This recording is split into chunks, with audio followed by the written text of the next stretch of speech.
Hey guys, Dr. Martinez here by Design Chiropractic. This week we are talking about posture, what's good posture, what's bad posture, and how we can change it. But before we do that, we need to figure out how do we know if we have bad posture. So one of the big things you can do to tell if you have bad posture is just to look at yourself in the mirror and see if there are imbalances with your body.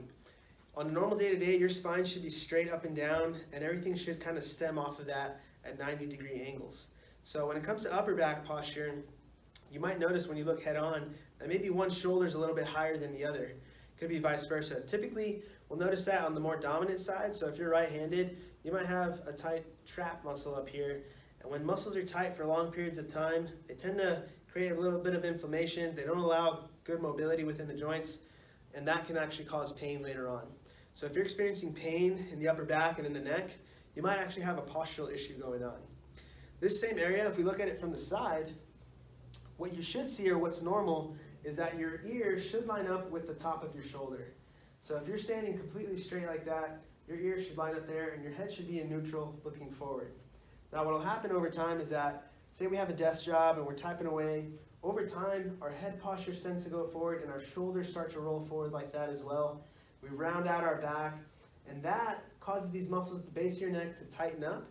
And all those nerves exiting from there, they get a lot more pressure on them, and that's going to create that inflammation once again and that pain in the long run as well. So chiropractic can help with this because the adjustments not only put mobility back into those joints, but they take pressure off of those muscles, allowing for that mobility and allowing for you to restructure your spine. So another thing we like to talk about as well is the low back posture. It's one thing that we don't really notice or we don't really hear about often. A lot of times we just hear, hey, sit up straight, and that's your posture. But there's actually a low back posture that we tend to forget. But here by Design Chiropractic, I love to talk about this a lot because this is kind of like your foundation to your house. So just like at a house, you have the foundation, and everything stems off of that. If that foundation is off, say it's tilted, the spine is actually going to have to compensate for that. And it's going to create a lot of unbalanced movements. So when it comes to walking, sitting, standing, it can actually affect everything. So having good low back posture and pelvic posture is super important as well. So two things to look at. Once again, we're looking at head on right here. If you put your hands on the top of your hips, those should be nice and even here as well.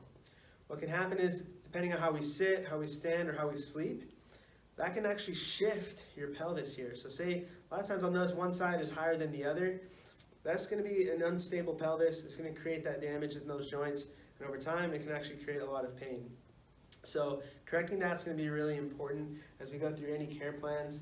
Another thing to look at is posture from the side. Your pelvis, and this is a lot easier to see on x-ray, which is why we take x-rays here. So we can see this kind of stuff. But a lot of times when we're sitting for long periods of time, when we finally stand up, our pelvis will be tilted really far forward like that. If you can imagine the joints in your low back, if everything's tilting forward, you're going to put a lot of pressure on the joints of your spine. Once again, it's going to create a lot of damage in the long run, create that instability, and then that pain. So counteracting that with how we sit, how we stand, how we sleep, how we do our normal day-to-day stuff, when we try and keep things nice and straight, keep the spine neutral, and everything else where it should be, we can actually hold off on those injuries and that pain and that pressure on the muscles in the long run. So be looking forward to this week. We're going to be talking about some other tips and tricks. Today was just how do you know if you have bad posture.